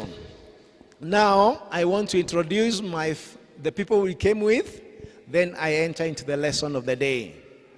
Wa kwanza ni yule ambaye amesimama nyuma ya kamera, anaitwa Sam Gadhuru. Mpigeni makofi moja. Anaye mfuata nyuma pale anaitwa Jane Wakangangi. We work with her in my office. Makofi. Then we have my family wamejaa hapa. Yes, tusimame Mrs. Karaoke and Binti Karaoke na Prince wa Karaoke. Mnawaona? Hebu fanyeni mikono hivi. Yes. Kwa sasa tuko na wao, mwingine ako shule. Tutawa introduce better in the second service because of time. Simuwakaribisha na makofi moja. And now my name is Peter Karaoke Derito. Sema hivyo. Ama Peters. Ama Peters. Now, one thing, kitu moja ambayo I would like you to know. I was not a pastor when my mom born me. I was just a boy like any other boy. But I used to do bad things that could not make mom happy. One is taking things that I'm not given. Sema The second one is lying. Sema The second one is the third one is fighting. But one day I went to a church like the way we are today, and I heard the message of God telling me, if you continue like that, you will not be my friend. And I got shocked. Get shocked? What do? I realized unless I say sorry because of my sins, and I allow Jesus to come into my heart, I'm telling you, we'll not be friends with Jesus. When I accepted, He washed away my sins, and since that day, we are friends with Jesus. And I'm telling you, were it not for that day, I could be a useless person. I could not be a dad of anybody, or maybe I could have died long time ago. Thanks to Jesus. Can we say clap moja? Great to our Lord. So today, we are going to have our lesson of today. And all of us as the family of God, we are going to participate in our lesson today. Are we ready? Praise the Lord. I'm not hearing the family, I'm hearing the children. Can I hear the family? Praise God. Amen, amen, amen. Therefore, we are going to look at the screens so that you can be able to answer my questions. IT, I believe you are okay. Let's move. Wow.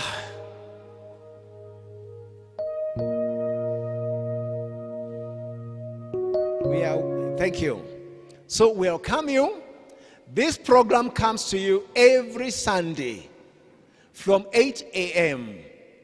to 9 a.m. on your TV, CAC TV. You can also follow it on CAC TV Kenya. And please be our partner as God will help you. Amen. If you're not able to see it on TV, follow it on your YouTube or your Facebook, CAC TV Kenya. Okay, so today we are getting a title. And our title is Forgive and Let It Go. Say that. Let's all shout. So, forgive and let it go. Do your hands like that. Forgive and let it go. Okay. Now, we have read from which book? All of us, we have read from which book?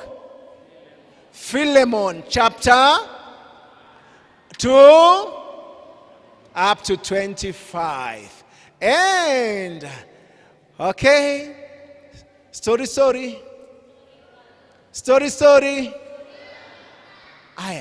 One time, I was doing my job, and I was a very good artist.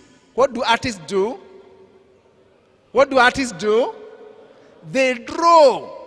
So I made some very good paintings, and then somebody showed me a shop to sell my paintings. But after the sales of the whatever I had sold, that person went and took the money from the shop, and he never gave me. And I was very broke with no money, only to go to the shop and be told, the person you came with took the money. What do you think I felt? How did I feel? I felt bad. But because I could do nothing to him, what had I to do? To forgive him and let it go. To do what? To forgive him and let it go. Therefore, today, we are going to learn a lesson on how we can forgive, even if whatever that person have made us to do or has done to us is very painful. Can I see the pain? It's very painful. When somebody wrongs you, where do you feel the pain? Where do you feel the pain? In the heart. So tell your neighbor, welcome. Again. Okay. So today, we'll learn something called sit-up. We'll learn something called sit-up. And our sit-up today, IT, and our sit-up today is, all of you will say, I will always release pain in my heart by forgiving. Say that. I will always release pain in my heart by. Okay, let's say all of us. I will always release pain in my heart by. So what you are going to do when I say sit up, you are going to start and say, I will always forgive. I always release pain in my heart by forgiving. And then you sit. Are we ready? Okay, sit up. Okay, now you have gotten it. Now you can do it faster and you can do it louder. Okay? Okay, are we ready? I sit up. I will always release pain in my heart by forgiving. I can see some people who are not studying. So all of us, we are studying and nobody is being left sitting. Okay? Are we ready? Yes. And then you shout and say very fast. Set? Yeah. Sit up. I always release pain in my heart by forgiving. Okay. So we'll do it many times. So be cautious. IT usirudi kuniangalia. Retain the PowerPoint always. Okay. Then our lesson today have 3 lessons. Have 3? So lesson number 1, the heart. Now lesson number 1. Lesson number 2, the heart that, yes, hiyo Kiingereza haiko poa lakini sawa. The heart that touches others' hearts. And number 3, Bushanga, how? Okay, number 1. Number 2. And then number 3, how? So, can we have the first one? The heart. Say there. Can you touch your heart? Mommy, touch your heart. Wait, Daddy, touch your heart. Okay. Now, what is in the heart? The heart is a store. The heart is in your home. Do you have a store? Now, in your body, you have a store. And that store is the heart. Number 2, from the store, the actions are commanded. You know, those who are in brigade, there is a commander who says, forward march, and then all the other people do. In a computer, you tell it what to do, and then it does. So from your heart, the computer, it commands, and all things happen. Say, wow. Number 3, IT. Number 3, what you store in your heart, you consume. Consume is to eat. What you store in your heart, you eat. Can you do that? What you store in your heart, you eat. Okay? Very good. So number 1, it is. Number 2, from the store, actions are. Number 3, what in you store in you consume. Okay. Then we have a scripture. Let's have the scripture. The scripture is, can you see the scripture? Please, IT, you must be fast. You must move fast. The scripture we have is Luke chapter number 9, verse 45.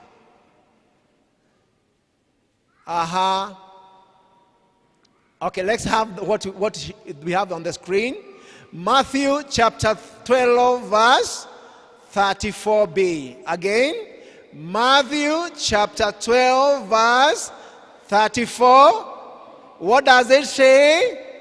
You brood of viper, how can you who are evil say anything good? For the mouth, the heart is full. Can we read together? Matthew chapter 12, verse 34b. The Bible says, you brood of vipers, how can you who are evil say anything good? For the mouth speaks what the heart is full. Si tumesema the heart is a store. So when you speak, what will come out? What is in there? In the store. Okay. Now, sit up. I will always. Mumesema hamkusema what the. Okay, sit up. Yes, I always release the pain in my heart by forgiving. And then in the heart, number 2, the heart that touch other hearts. Now we have gotten from our story a person by name, Paul. Paul, this time he was writing this scripture, he was in prison. He was in. Think. What do you think Paul did? What do you think Paul did to go to prison? Can you tell your neighbor? What do you think Paul did to go to prison? What does your neighbor tell you? He stole somebody's thing. Can you shout? He stole somebody's thing. He fought. What did he do? He preached the word of God. What did he do? He just preached the word of God, and then he was put in prison.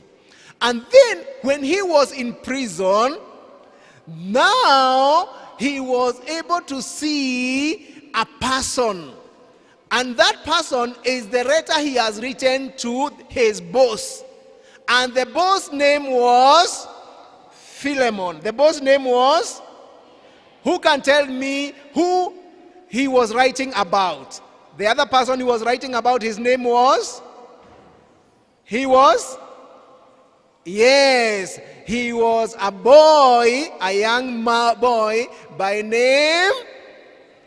Yes. And now Paul shared the message of his heart. He shared the message of his heart. Okay. Now, what did he do in the next slide? Paul did not judge this young boy called Onesimus. He did not judge him. He did not say, you stole, you thief. No, he did not do that. But what did he do? He desired that he change. One, he told him, can you ask Jesus to forgive you? What did he tell him? Can you ask Jesus to forgive you, Onesimus? And then Onesimus said, sorry, I'll not repeat what I said. And then after that, what did Onesimus do? He opened his heart and Jesus came. What did he do? He opened his heart and Jesus came into his heart. And then from there, he shared the message, and from there, he shared the message that was in his heart. Now, what did he do? Paul, with the boss he had made mistake with, because Onesimus had done something. What did Onesimus do? He stole somebody's money. He stole? Now, here he is with his friend in prison called Paul. And now Onesimus has received Jesus in his heart. And now Paul now started talking with his boss, because Onesimus was a slave. Do you know what is a slave? Do you know who is a slave? Somebody who do work without being paid. Now, Paul spoke with his friend, and his friend's name was Philemon,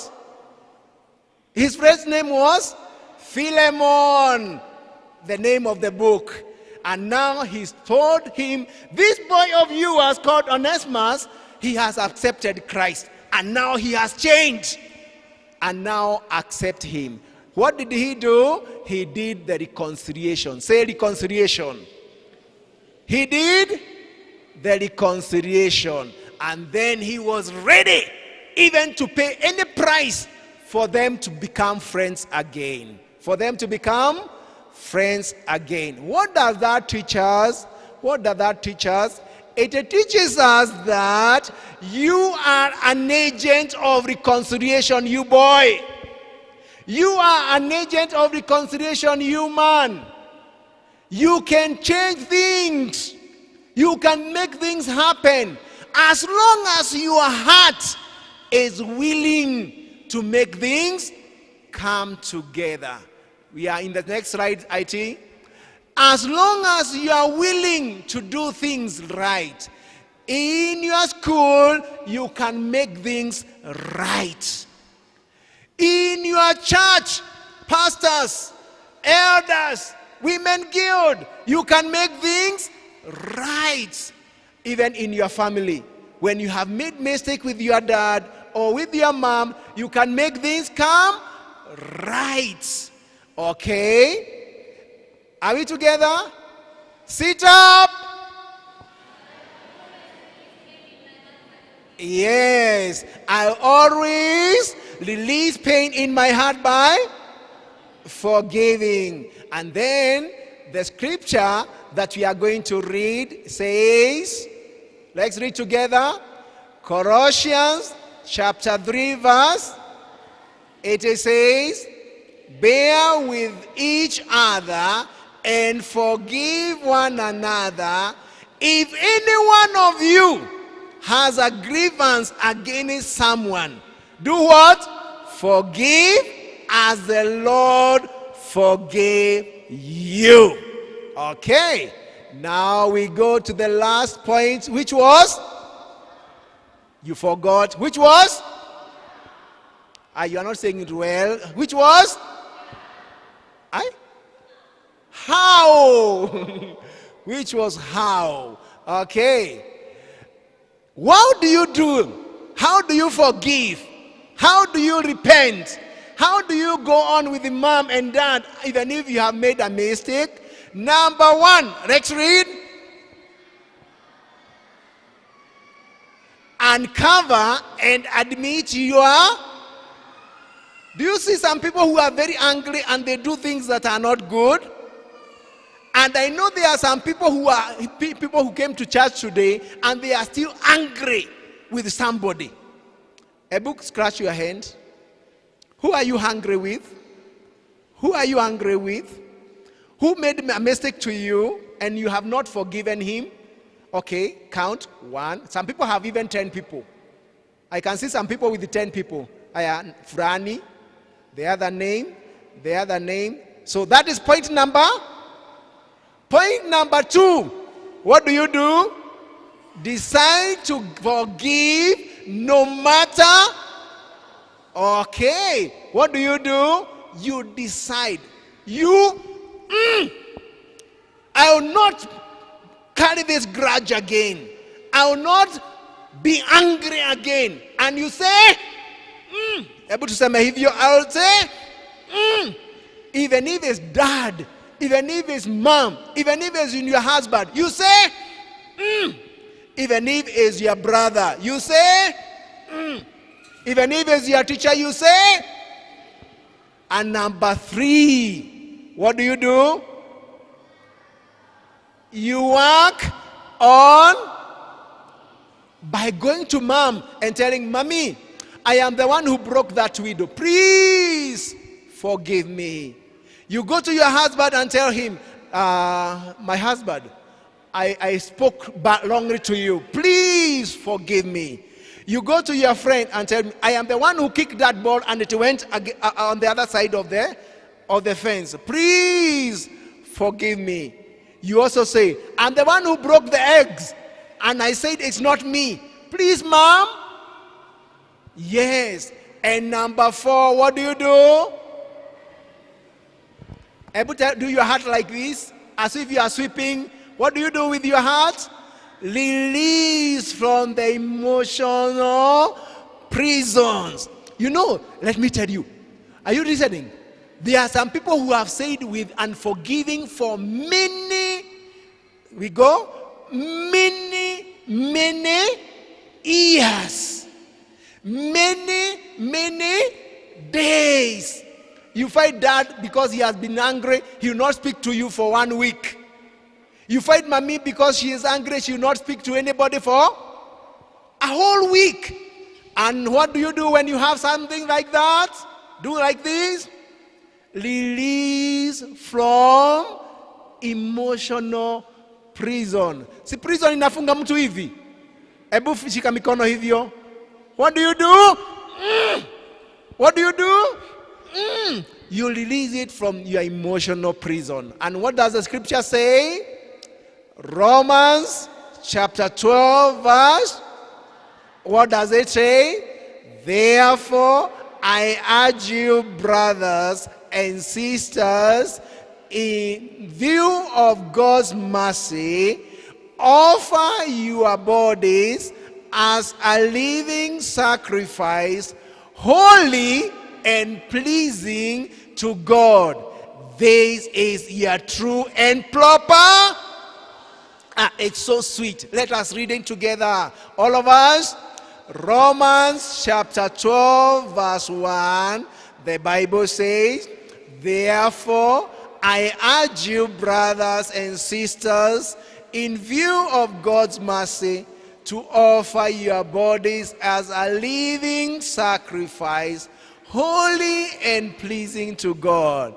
This is your true and proper worship. Tell your neighbor, wow. Aha. Now we have our memory verse. Our memory verse comes here. What is our memory verse? Chapter 28 verse. What does it say? He who conceals his sin does not prosper, but whoever confesses and renounces them finds favor or finds mercy. What is to conceal? Is to hide. To conceal is to hide. What is to confess? Is to say the truth. It's just to say the renounce ni kusema nini? Kusema and then you do what is right. Can we repeat it again?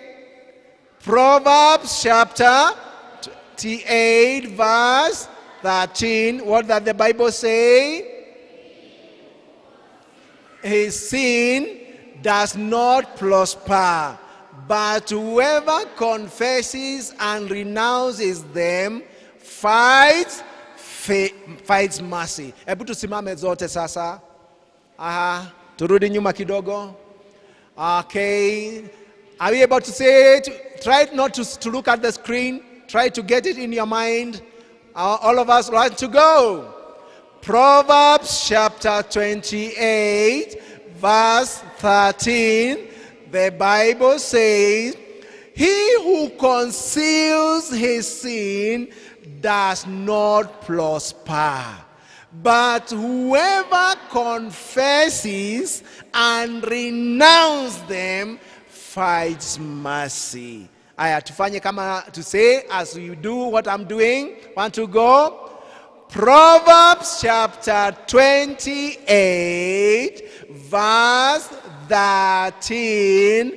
The Bible says, he who conceals his sin does not prosper, but whoever confesses and renounces them finds mercy. Okay, are you able to say without saying? Without seeing? Hide kidogo. Hide just one step back. I'm a front. Okay, let's say Proverbs chapter 28 verse 13. The Bible says, he who does not, but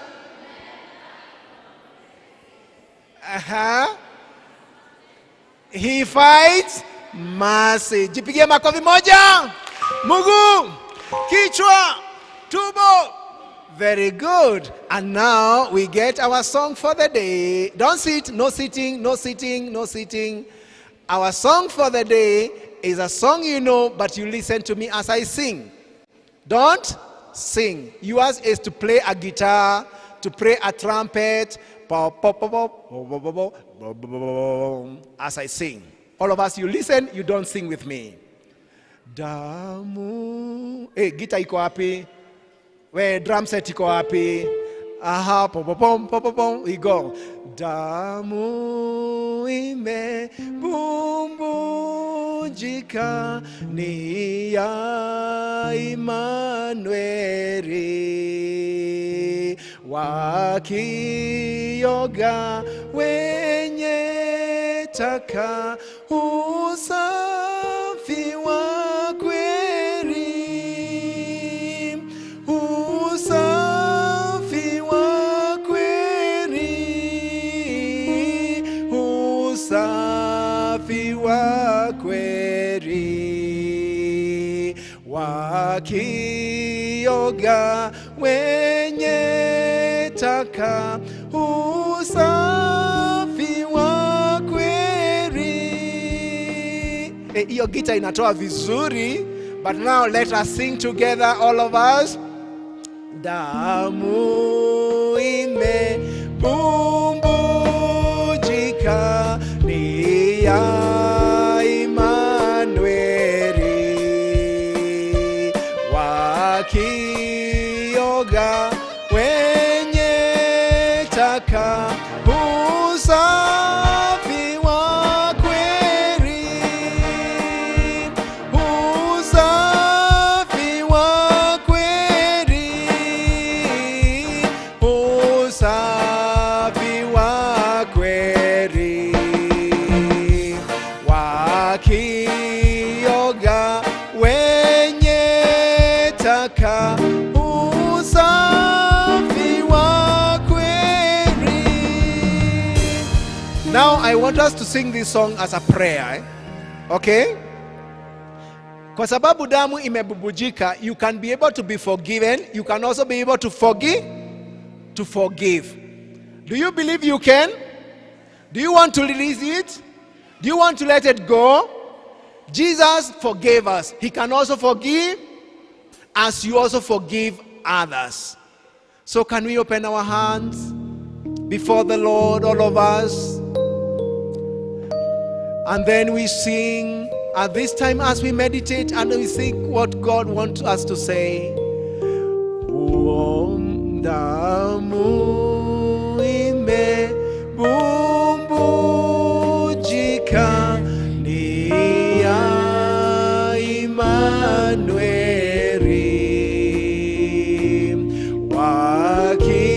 wakioga wenye taka usafi wa kweli, usafi wa kweli, usafi wa kweli, wakioga wenye taka usafi wa kweli. Na kwa sababu tungetaka Mungu atusamehe kabisa kabisa, na tungetaka kabisa kumaanisha tunasamehe, kama huna uwezo wa kupiga magoti mahali ulipo, utatoka upige magoti yako ya mwili, umwambie Jesus, I pray that you forgive me, and also I forgive fulani fulani fulani kwa kunifanyia mambo mabaya. All of us, let's kneel down. All of us, we are kneeling down before the Lord. It is a serious business. It is a serious business before the Lord. Kila mtu amefunga macho sasa. Tunaambia Mungu nisamehe. Make a prayer. Watoto jiombe mwenyewe. Ambia Jesus, ni forgive makosa yangu. Nisamehe yale yote nimekukosea. Whatever I have done wrong to you, please forgive me, Jesus. Please forgive me, Jesus. We have not been a good child. We have not been a good daddy. We have not been a good mom. Please, Jesus, forgive me. Again now, kuna mtu yule amekukosea. Can you forgive him now? Can you forgive her now? Can you forgive that brother, that sister, that mommy who did wrong to you, who called you a bad name? Can you forgive that husband? Can you forgive that wife? Can you forgive that mother-in-law? Can you forgive that person who is your business competitor? Please forgive them now. Speak with your mouth. Say, I forgive John. I forgive mercy. I forgive purity. I forgive Patrick. I forgive Atieno. I forgive anybody who wronged me. I want to be free. I want to release myself from the prison of unforgiveness. Oh Lord, have your way. Oh Lord, have your way. And now, Pastor Peter is going to pray for all of us. Lord Jesus, you can see the heart of these people of Karatina as they tell you to forgive them, and as also they release others whom they are carrying in their shoulders and in their hearts. Please hear our prayer from our children to our fathers, to our pastors. Please forgive us. For this we pray, believing and trusting in Jesus' name. Tusimame tukiimba usafi wa kweli, usafi wa kweli, wakioga wenye taka, usafi wa kweli. Kuna mtu ako pale amejaribu sana kuforgive lakini haiendi.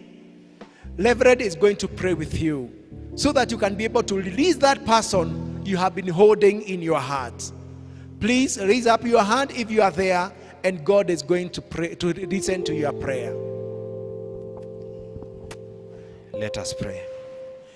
Our dear loving Father, through the name of our Lord Jesus Christ, we are humbled before your presence this morning. Our dear Father, thank you for speaking to us about forgiveness. Thank you for reminding us you forgave us. And thank you for reminding us the way we are supposed to forgive one another. At this particular time, in one way or another, maybe we have found ourselves not being able to forgive our dear ones, our friends. But this morning, King of all the glory, we pray that you may come down and help us to forgive our spouses, to forgive our friends, to forgive our neighbors, to forgive even the church mates, to forgive each and every person. Father, may you give us that spirit so that we are going to be able. Be with us, our dear Father, and bless us this morning. This is our prayer of faith in Jesus' name. Amen. You cannot be able to forgive without accepting Jesus in your heart. Would you like Jesus to come to your heart? Baba, Mama, Mtoto? Say this prayer after me. Say, Lord Jesus, Lord Jesus, I open my heart. I open my heart. Come in and save me.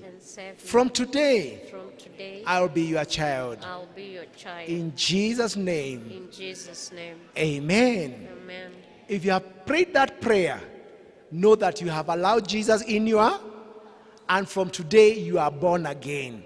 Go tell somebody. Go tell your teacher. Go tell your mom. Go tell your dad. Na wewe kama ni mtu mkubwa na umesema hivyo, see us in the vestry after this. Can you do this research? Hebu tafuta kwa nini Onesimus alikuwa amefungwa.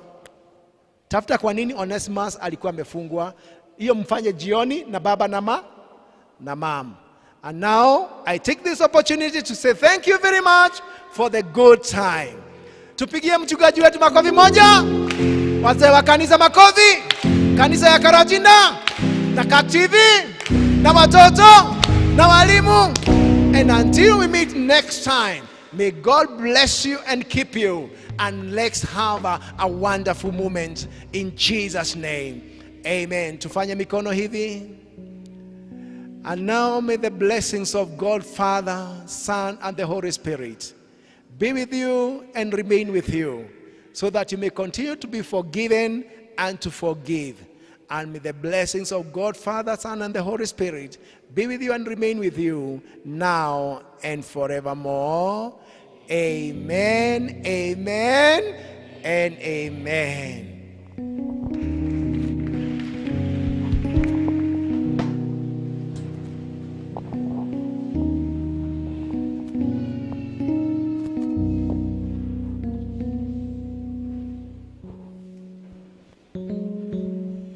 We want to take this opportunity to thank Reverend Peters for that wonderful message, and still for all of us, and especially our children in this wonderful service that we have had.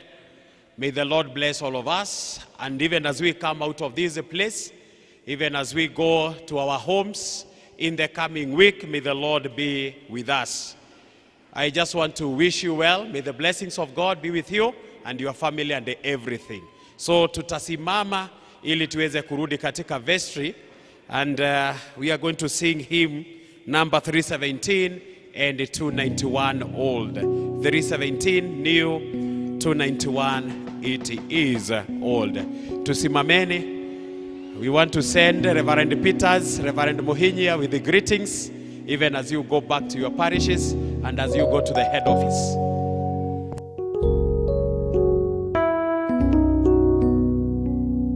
Faith has found a resting place, not in a form of creed. I trust the ever-living One, His soul for me shall plead. I need no other argument, Lord, I need no other plea. It is enough that Jesus died, and that He died for me. Enough for me that Jesus saves, He sends my fear and doubt. Sinful soul, I come to Him, He'll never cast me out. I need no other argument, Lord, I need no other plea. It is enough that Jesus died, and that He died for me. My heart is leaning on the word, the written word of God. Salvation by my Savior's name, salvation through His blood. I need no other argument, I need no other plea. It is enough that Jesus died, and that He died for me. Great physician heals the sick, the lost He came to save. For me His precious blood He shed, for me His life He gave. I need no other argument, I need no other plea. It is enough that Jesus died, and that He died for me.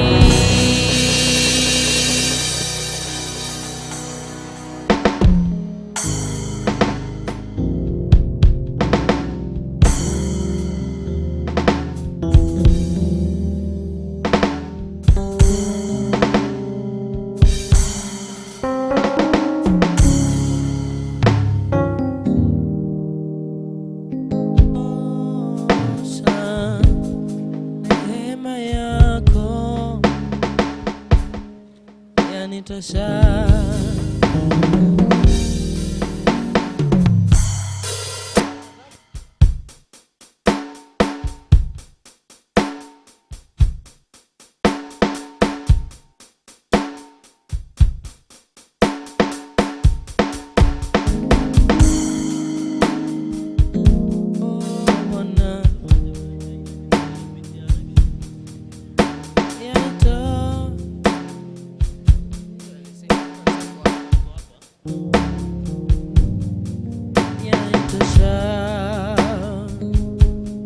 Neema yako Bwana yanitosha.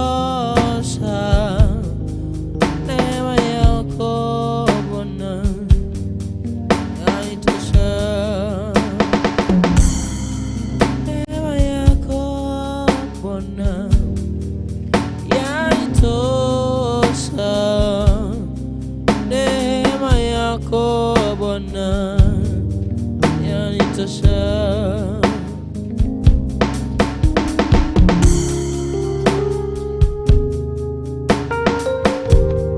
Oh.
nilio nawe.